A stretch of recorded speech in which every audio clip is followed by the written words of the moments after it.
Hello everyone, this is मोहित। कल हम लोगों ने टीएफआर का 2020 के कुछ क्वेश्चंस किए थे क्वांटम मैकेनिक्स के। आज हम 2019 के क्वेश्चंस करने वाले हैं। ठीक है, तो ये है हमारा यहाँ पे पहला सवाल।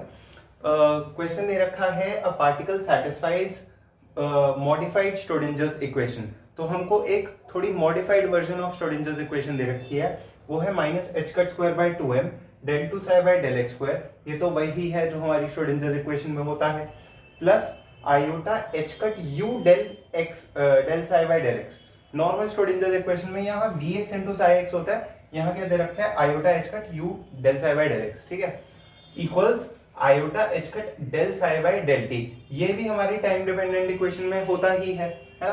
तो अब ये सब उसने दे रखा है, उसके बाद वो बोल रहा है let's say u is the velocity of substrate. u कोई सबस्ट्रेट की वेलोसिटी है, ये सबस्ट्रेट क्या है एग्जैक्टली नहीं दे रखा, बट कोई बात नहीं, क्वेश्चन करना है अपने को, हो जाएगा।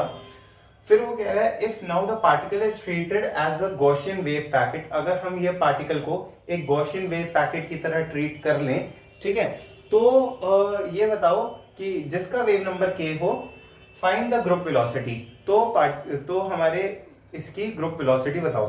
देखो, जैसे ही आपसे पूछा गया ग्रुप वेलोसिटी, तो आपके दिमाग में ये चमकना चाहिए कि यार ग्रुप वेलोसिटी पूछा गया है, तो ग्रुप वेलोसिटी का तो ये फॉर्मूला होता है डी ओमेगा बाय डी के, है ना। तो अगर डी ओमेगा बाय डी के होता है तो मुझे कुछ ना कुछ ऐसा करना पड़ेगा कि ये जो श्रोडिंजर्स इक्वेशन दे रखी है इसको ओमेगा और के की टर्म्स में लाना पड़ेगा। अगर ओमेगा और के की टर्म्स में लाऊंगा तभी डी ओमेगा बाय डी के निकलेगा और तभी ग्रुप वेलोसिटी निकलेगी। ठीक है, अब ओमेगा और के को इनके टर्म्स में कैसे लाएं, ये एक सोचने वाली बात है। अगर आपने मेरे फ्री पार्टिकल वाली वीडियो देखी है तो आपने ये देखा होगा कि हम ओमेगा और के से ही इस इक्वेशन पे आए थे। कैसे हम आए थे, हमको दो रिलेशन पता है जो कि क्वांटम मैकेनिक्स में बहुत ही बेसिक है। एक है एनर्जी बराबर एच कट ओमेगा और दूसरा है मोमेंटम बराबर एच कट के। ठीक है, इन दोनों का यूज करके ही हम श्रोडिंजर्स इक्वेशन पे आए थे। तो अब हमें ये बैक ट्रेस करना है। ठीक है, हमें हमारा जो यहाँ पे एनर्जी होगी उसको एच कट ओमेगा लिख देंगे और जो मोमेंटम होगा उसको एच कट के लिख देंगे। मगर अभी जो ये इक्वेशन दे रखी है उसमें कहीं एनर्जी और मोमेंटम भी नहीं दिख रहा है, तो हम पहले अभी वाली इक्वेशन में एनर्जी और मोमेंटम घुसाने की कोशिश करेंगे। कैसे घुसाएं, देखो ये हमारी इक्वेशन है, हमें पता है h cut square by 2m या minus h cut square by 2m को हम क्या लिख सकते हैं, p स्क्वायर बाय 2m। क्यों लिख सकते हैं, क्योंकि हमें पता है मोमेंटम बराबर minus iota h cut del by del x, और मोमेंटम का ही स्क्वायर जब हम लिखते हैं ऑपरेटर लगा लेते हैं साई के साथ। अगर मोमेंटम का ही स्क्वायर हम लिखते हैं तो हम क्या लिखते हैं, इस पूरे का स्क्वायर कर देते हैं।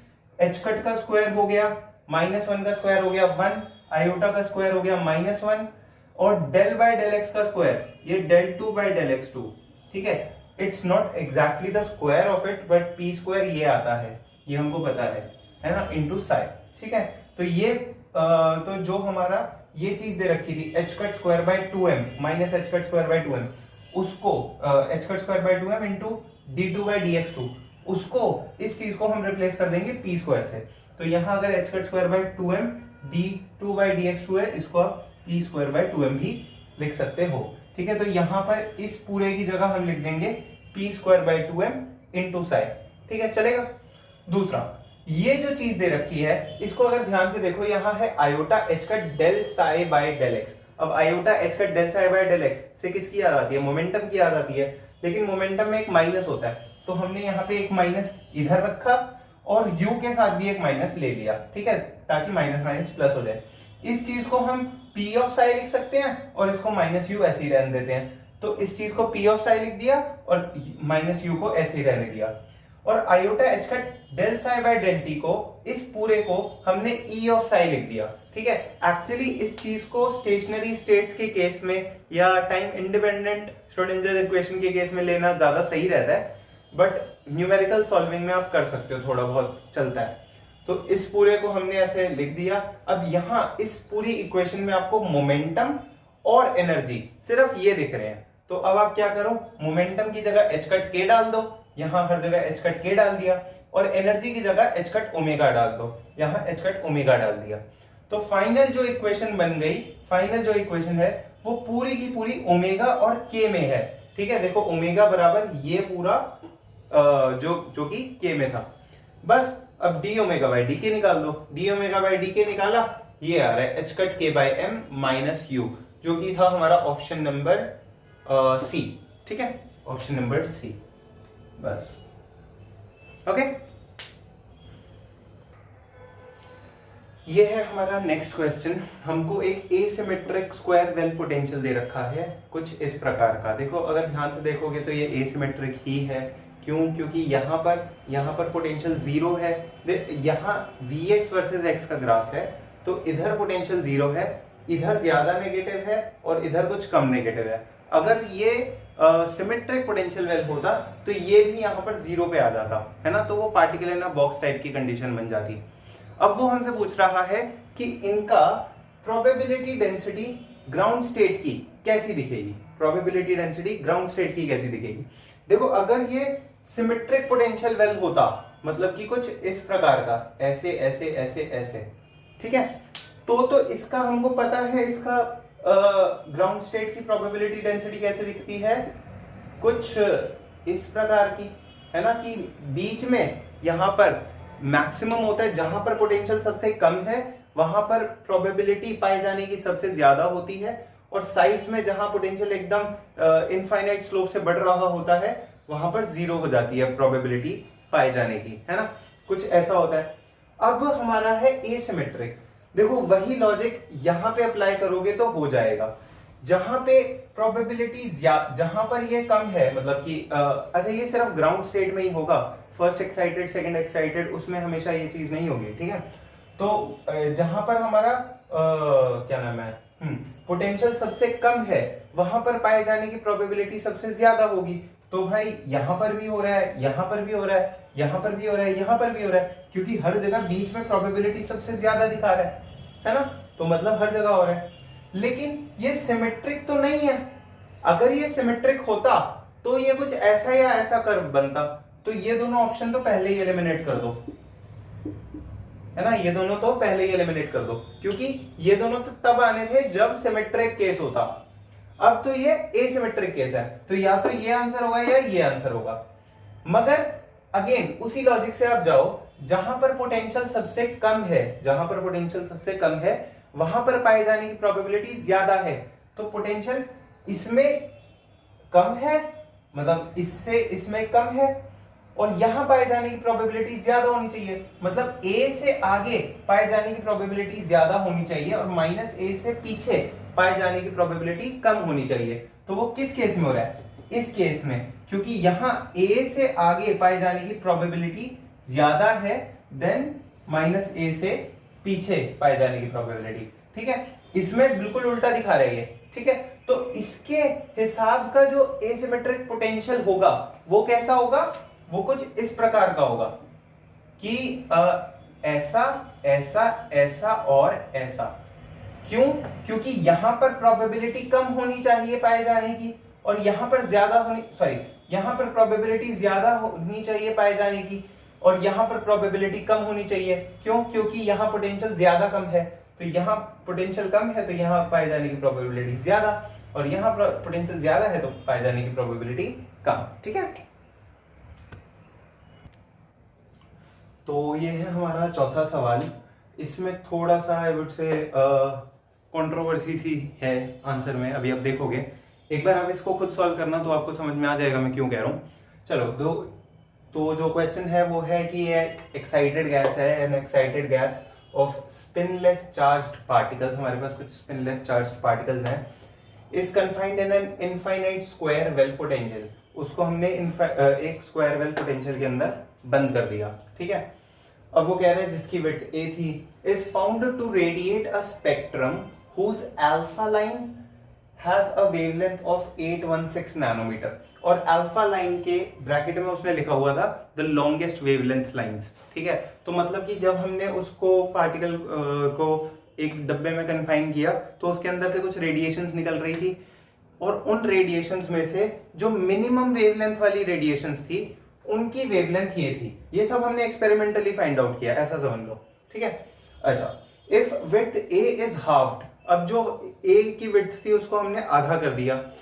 कह रहे the wavelength of delta line would be, ठीक है। और ना दिक्कत ये है क्वेश्चन में कि उसने डेल्टा लाइन लिखा और साथ में ब्रैकेट में लिख दिया फोर्थ लार्जेस्ट वेवलेंथ, ठीक है। ये दिक्कत है, अभी मैं बताता हूं क्या दिक्कत है फाइनली, ठीक है। तो फाइनली क्वेश्चन क्या है कि हमारे पास एक पार्टिकल था बॉक्स के अंदर, हमने उसका जब उसके अंदर से जो रेडिएशन निकल रही थी उसको जब हमने देखा तो हमें लगा कि उसमें से जो मिनिमम वेवलेंथ वाली लाइट है वो 816 नैनोमीटर वाली वेवलेंथ वाली लाइट है, ठीक है। उसके बाद उस डब्बे की मोटाई हमने आधी कर दी, मतलब की विड्थ आधी कर दी, a/2 कर दी। तो उसमें से पूछा गया है डेल्टा लाइन की या फोर्थ लार्जेस्ट वेवलेंथ वाली जो लाइन होगी उसकी क्या वेवलेंथ होगी, ठीक है। मतलब कि फोर्थ लार्जेस्ट वेवलेंथ जिसकी होगी उसकी वेवलेंथ क्या होगी, वो वेवलेंथ ही निकालनी है हमको, ठीक है। चलो देखते हैं। तो सबसे पहले इसको थोड़ा सा आप समझो कि जब हमने एक पार्टिकल इन अ बॉक्स हम लेते हैं तो कैसा सीन रहता है। पार्टिकल इन अ बॉक्स में एनर्जी जीरो किसी की नहीं होती, एनर्जी शुरू होती है E1 से, है ना, फिर E2, E3, E4, और एनर्जी की जो वैल्यूज होती हैं वो होती हैं ये n² π² h²/2ma², ठीक। तो जहां पे भी आप लेट से आपने ये दोनों वो देखी, क्या नाम है, ये दोनों स्टेट्स देखी, ये सब आपकी क्वांटम स्टेट्स हैं, डिस्क्रीट क्वांटम स्टेट्स हैं। इन सब डिस्क्रीट क्वांटम स्टेट्स में आपके पार्टिकल बैठे रह सकते हैं। जैसे ही ये पार्टिकल इधर से इधर आएगा या इधर से इधर आएगा या कहीं से कहीं जाएगा, जब ऊपर वाली स्टेट से नीचे वाली स्टेट में जब पार्टिकल आएगा तो वो कोई ना कोई रेडिएशन एमिट करेगा, फोटोन एमिट करेगा, और वो फोटोन की ही वेवलेंथ की यहां बात करी गई है, ठीक है। तो चलो, हमको पता है कि एनर्जी ये होती है n² π² h²/2ma²। हमने n की अलग अलग वैल्यूज डाली, मैंने 1 डाली, 2 डाली, 3 डाली। तो 1 डालने पे आ रही है π² h²/2ma², 2 डालने पे 4 टाइम्स वही फैक्टर, 3 डालने में 9 टाइम्स वही फैक्टर, 4 डालने पे 16 टाइम्स वही फैक्टर। तो ये जो पूरा फैक्टर था इसको मैंने E मान लिया, ठीक है। तो जो एनर्जीज हो गई वो हो गई E, 4E, 9E, 16E, ऐसे चल रही है ना। अगर E, 4E, 9E, 16E ऐसे चल रही है तो इनका एक बार एनर्जीज का डिफरेंस देखो। इन दोनों की एनर्जीज का डिफरेंस है 3E का, इन दोनों की एनर्जीज का डिफरेंस है 5E का, इन दोनों की एनर्जीज का डिफरेंस है 7E का, है ना। मतलब एनर्जीज के डिफरेंस बढ़ते जा रहे हैं जैसे जैसे आप आगे जा रहे हो। हमें जो सवाल में दे रखा है उसने बोला है लॉन्गेस्ट वेवलेंथ वाली जो लाइट है उसकी वेवलेंथ ये है, ठीक है, लॉन्गेस्ट वेवलेंथ वाली लाइट। अच्छा, लॉन्गेस्ट वेवलेंथ का मतलब सबसे कम एनर्जी वाली जो लाइट है उसकी वेवलेंथ दे रखी होगी, ठीक है। अच्छा, सबसे कम एनर्जी कब आएगी? जब यहां से यहां पार्टिकल आएगा या यहां से यहां आएगा, यहां से आएगा, कौन सा पार्टिकल होगा? जो यहां से यहां आएगा उसी में तो लॉन्गेस्ट वेवलेंथ होगी। क्यों? क्योंकि उसमें मिनिमम एनर्जी रेडिएट होगी, है ना। मिनिमम एनर्जी मतलब लॉन्गेस्ट वेवलेंथ।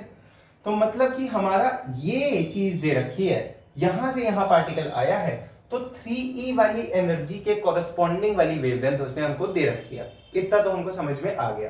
तो हमने ये पता लगा लिया कि इसके बारे में हमको दे रखा है मिनिमम एनर्जी डिफरेंस जो है वो 3E है, और इसी के कॉरेस्पॉन्डिंग हम वेवलेंथ भी निकाल सकते हैं। कैसे निकाल सकते हैं? एनर्जी बराबर hc/λ, डायरेक्टली पुट कर दो वैल्यूज और आपको आंसर मिल जाएगा। लेकिन हमको लैम्डा इसका हमको पता है, तो अगर एनर्जी डिफरेंस में एनर्जी निकाल भी लूं तो कोई इतना फायदा होगा नहीं, है ना। हम अभी आगे बढ़ेंगे तो सीधा उसकी वेवलेंथ ही निकाल लेंगे। देखते हैं कैसे। चलो, ये अगर समझ में आ गया तो अब हम चलते हैं केस 2 के ऊपर। केस 2 में हमने क्या किया, जो हमारी विड्थ A थी उसको हमने a/2 कर दिया। ये रहा हमारा विड्थ हो गया a/2। अब जो नई एनर्जीज होंगी वो क्या होंगी? n² π² h²/2m length of the box का स्क्वायर। अब लेंथ ऑफ द बॉक्स है a/2, ठीक है। तो अब हमने डाल दिया यहां a/2। इसको सॉल्व किया तो यहां ये आ गया 4 टाइम्स वही पूरा n² π² h²/2ma²। ओके। तो अब यहां पे हम n की अलग अलग वैल्यूज डालते हैं। मैंने n की वैल्यू 1 डाली तो 4 टाइम्स E आ गया, 2 डाली 16 टाइम्स E आ गया, 3 डाली 36 टाइम्स E आ गया, 4 डाली 64 टाइम्स E आ गया, 5 डाली 100 टाइम्स E आ गया। ये सब वैल्यूज आ रही हैं। तो यहां पर हमने पहले बनाया था एक एक स्क्वायर वेल पोटेंशियल जिसकी विड्थ ए थी, है ना, और उसके लिए एनर्जीज की वैल्यू रखी थी और ऐसा डिफरेंस दिखाया था। बिल्कुल ऐसी एक बार ये जो हमारा नया वाला है जिसकी विड्थ a/2 है, जो स्क्वायर वेल है जिसकी विड्थ a/2 है, उसके लिए कुछ ऐसा दिखेगा एनर्जी का, है ना। सबसे छोटी एनर्जी 4e, उससे बड़ी 16e, उससे बड़ी 36e, उससे बड़ी 64e, 100e, ऐसे ऐसे, ठीक है। बस वैल्यूज यहाँ डाली है, रखी है, निकाली है, बस। हमसे पूछा गया फोर्थ लार्जेस्ट वेवलेंथ बताओ, ठीक है, फोर्थ लार्जेस्ट वेवलेंथ। मैंने कहा ठीक है भाई, फोर्थ लार्जेस्ट वेवलेंथ बता देंगे, लेकिन पहले फोर्थ लार्जेस्ट वेवलेंथ के कॉरस्पॉन्डिंग जो एनर्जी है वो देख लें, क्योंकि हमको इधर की भी एनर्जी पता है, इधर की भी एनर्जी पता लग गई, तो दोनों की एनर्जीज और वेवलेंथ को वो कर देंगे, कुछ कंपेयर वंपेयर कर देंगे, देखेंगे भी, है ना।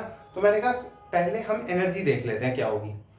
अब देखो एनर्जी क्या होगी, अगर आप इस वाले के लिए लो, मतलब 4e और 16e, इनके बीच का एनर्जी का गैप सबसे कम है, और एनर्जी का गैप सबसे कम है तो वेवलेंथ सबसे लंबी है ना। इससे ऊपर ये दोनों के एनर्जी का गैप थोड़ा सा ज्यादा है, तो वेवलेंथ थोड़ी सी कम होगी, है ना, पक्का। तो अगर हमको फोर्थ लार्जेस्ट वेवलेंथ बताना है तो सबसे लंबी वेवलेंथ के लिए हम इन दोनों को लेना था, उससे छोटी वेवलेंथ के लिए हमको इन दोनों को लेना था, ऐसे ही उससे छोटी के लिए ये लेना होगा, और चौथी छोटी मतलब फोर्थ लार्जेस्ट के लिए ये इसको लेना होगा, ठीक है। इन दोनों के बीच का एनर्जी का गैप कितना है, 100e माइनस 64e, मतलब 36e। इनके बीच का एनर्जी का गैप आ गया 36e, इनके बीच के एनर्जी का गैप था 3e।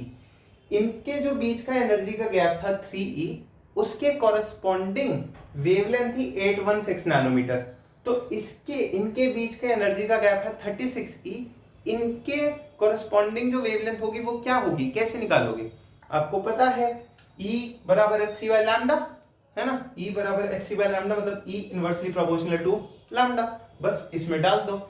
एक बार एनर्जी डाली 36e, दूसरी बार डाली 3e, और वेवलेंथ बिल्कुल ऑपोजिट आ जाएंगी, 3e वाले की वेवलेंथ ऊपर और 36e वाले की वेवलेंथ नीचे, क्यों, क्योंकि इनवर्स प्रोपोर्शन है।